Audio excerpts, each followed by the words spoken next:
This is MG Lorraine, and this morning I'm going to read to you the prologue out of Fossils, a Dorchester Sisters novel.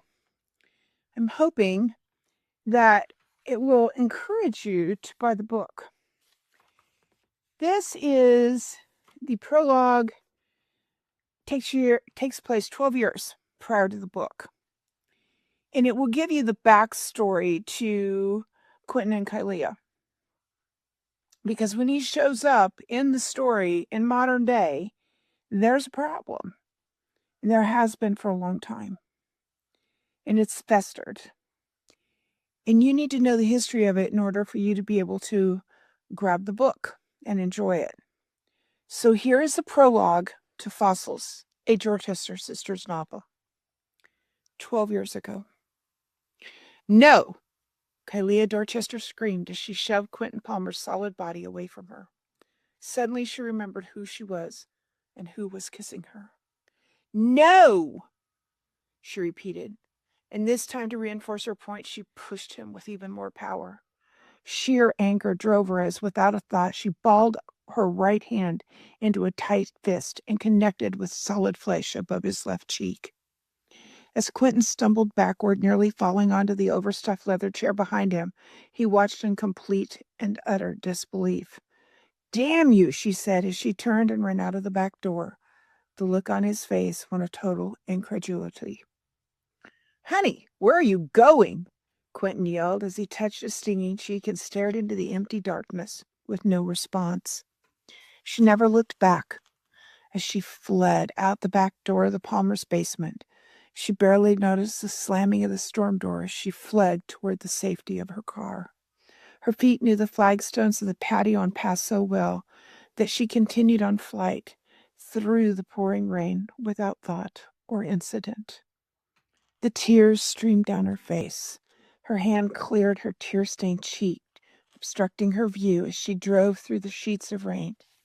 She barely managed to safely drive the 7 blocks home and park in her driveway. The lightning strikes on the pavement, followed by the loud clapping of thunder, startled her from her thoughts as she sent in her Pontiac Grand Am.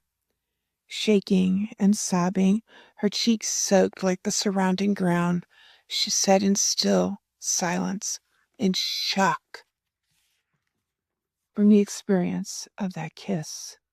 Only now could she stop to think about the events of the last hour. As the cascading tears continued to stream down her cheeks, a sense of complete understanding slowly washed over her face.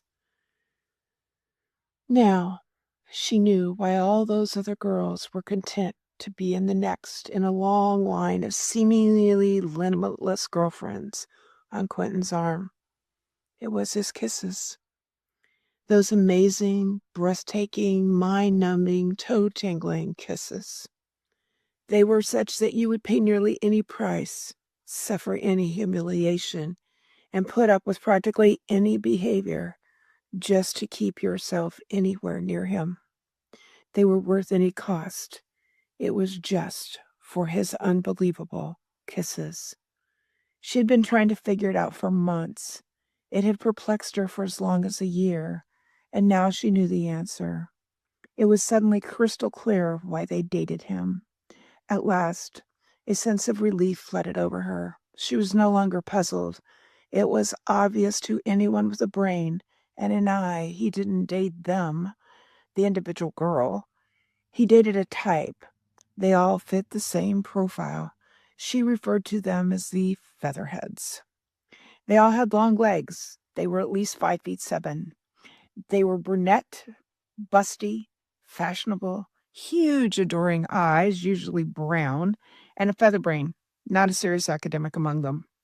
She just couldn't figure out why they put up with such callous and cavalier action. After all, he was a gorgeous jock, 6 feet 5 inches tall and still growing, broad-shouldered, dark hair, deep ebony eyes, and a huge smile. He was smart, and he loved sports, probably because he excelled at most of them. She just hadn't been able to figure out why, even with his looks, the Featherheads had put up with his callous, shallow, self-serving actions. He was a cad, sometimes almost a jerk. She'd hoped he'd mature out of it because they were friends. She knew he was different underneath. He had a huge heart. He loved people. He was respectful. She could see an amazing future ahead of him if he just didn't screw it up. Her deepest fears were that he'd ruin it. Some girl looking to attach herself to him, and oops, his future was gone. He was too nice, and they could tell he was going someplace. Kalia had warned him often enough. In fact, to most observers, she was nagging at him incessantly. At every opportunity, she cautioned, she demeaned herself, she ranted, she even listed in detail the pitfalls of his actions. And yet Quentin had continued to work his way through what seemed like 1/3 of the female population of high school. He was incredibly bright, so why couldn't he understand his juvenile exploits placed his future in danger? But today, she finally understood why females put up with him and his actions. It was all about his kisses, and in that moment, she realized how personal that kiss had been. It felt like she'd never been kissed before, not like that, not even close. She'd been kissed, but nothing that compared with those kisses. That thought was shocking, and more importantly, it angered and infuriated her. As the rain continued to pummel the car windows, tears continued to stream down her face, and Kalia started to go back over the afternoon's events in her head. Fighting with herself, she tried to slow her heartbeat and calm her nerves so she could think. It started like any other day. She'd been teaching Quentin a new line dance so he could show off his moves at Friday night spring formal. She always kept him in the most current of dance steps and styles. This time she'd been teaching him the doogie. The afternoon should have been fun like all the others, until Quentin had ruined it. So you go clap, clap, clap, 2 times in succession with the musician's directions. Kalia continued to move to the tune, her face lit with the energy of the music. Then you step back, Kalia showed Quentin, expecting him to follow. She loved the fast, energetic rhythms of hip-hop, rap, line dancing. It didn't matter. She loved dancing. Quentin was copying, laughing, making fun of her all at the same time. His stocking feet on the floor made sliding against the Berber carpet difficult, so he was mimicking Kalia. Like this, honey? He asked as he hopped once, and then right foot stomp, left foot. The music continued playing loudly and filling the basement with lyrical sound. Your other right foot, silly, Kalia started to show him the move again as he turned, then completed the set of directions she taught. He learned. It was a deal they had worked out. She loved to dance, and he needed someone to keep him looking cool. They had been family friends since she was in preschool. This seemed like a natural solution. Quentin was a year older than Kalia. Their mothers had been best friends for more than 20 years. During this time, their families, the Palmers and the Dorchesters, had become nearly inseparable. The family alliance accounted for why Kalia and her older sister Jennifer, younger sister Sabrina, along with Quentin and his younger brother Matt, had been raised nearly as siblings. They spent a great deal of time together. Quentin's dad, Colonel Harrison Palmer, retired, was an Air Force officer, and her father, Thomas Dorchester, was a world-class securities expert. Incredibly, the two dads had made professional lives taken parallel turns that had allowed the families to make 3 moves nearly simultaneously. When Quentin's dad had been gone on tours of duty overseas, her dad had filled in with the boys too. The families vacationed together, lived within blocks of each other, carpooled, and nearly all of the children had participated in extracurricular activities that were the same. It was usual for the families to have dinner a night or 2 a week. Their moms, Georgia Palmer and Karen Dorchester, were always doing something between work, kids, and organizations. It was a crazy busy life, but both their moms' charitable contributions were extensive and notable. The children had all been forced to attend etiquette and dance lessons together. It was originally why Quentin had needed a dance partner, and Kalia, it seemed, was a perfect fit. The arrangement had worked splendidly until today. Kalia loved to dance. She just hated dances. Attending any dance meant she had to fix her thick, shoulder-length, buttery blonde hair, paint her nails, pick something feminine and frilly to wear, and even then she had wait have to be asked to be danced.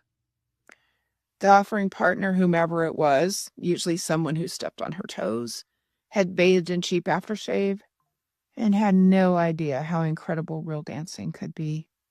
She much preferred the Falmers' basement, with the furniture moved back, the stereo on high, and just 2 participants. Quentin laughed at her, and she giggled at him. Time over time, together, they worked their way through the newest dance crazes, phases, and fads. They perfected the classes.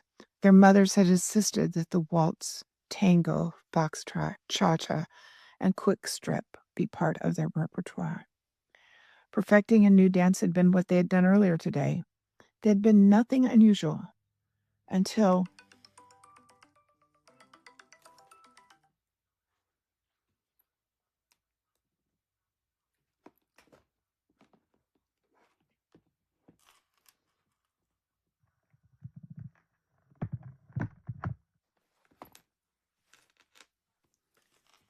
you can cut that out, right? Yeah. Perfecting a new dance had been what they'd been doing earlier today.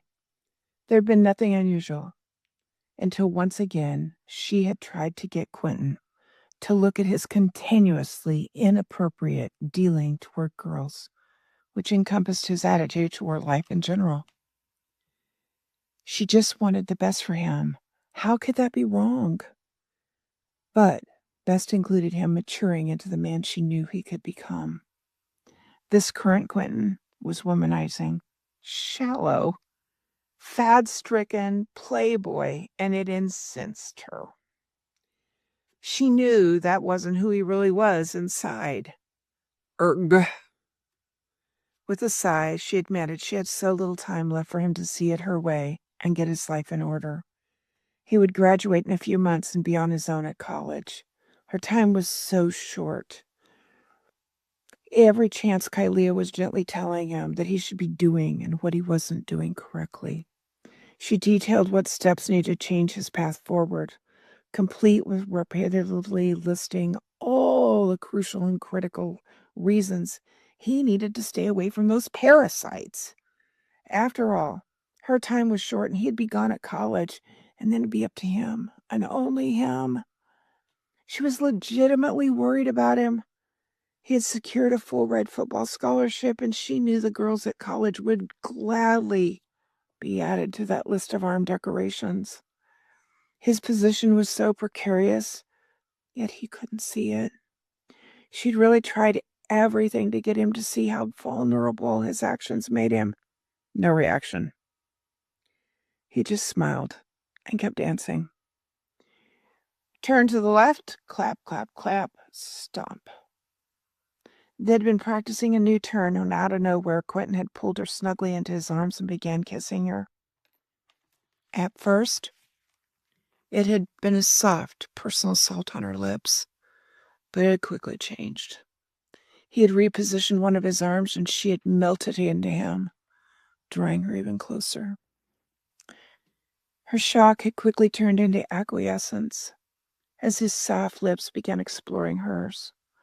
The kiss had started so gently, and then they had both been moving to the future music, but the lightning bolt that shook awareness and the feel of his solid form holding her and combined to the most incredible feeling of being totally alive.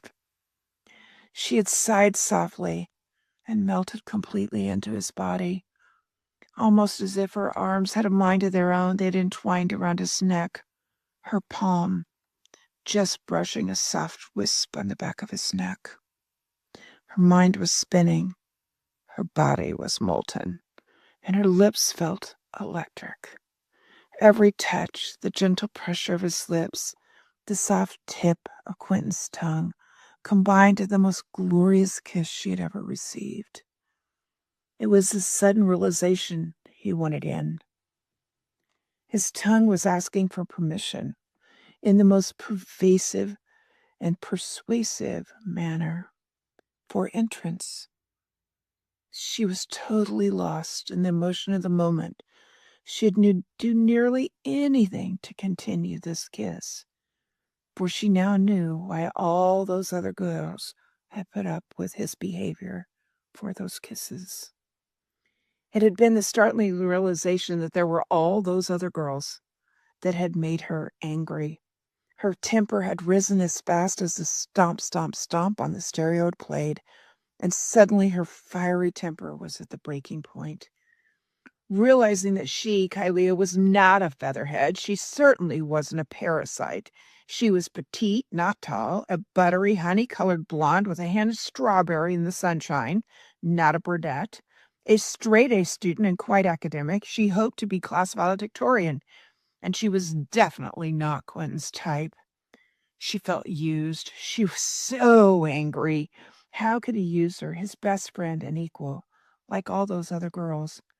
It took but an instant for her to ball her hand into a fist and give him a shining black eye.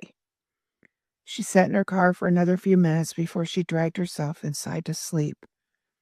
But the encounter had changed her and Quentin's relationship forever. This is MG.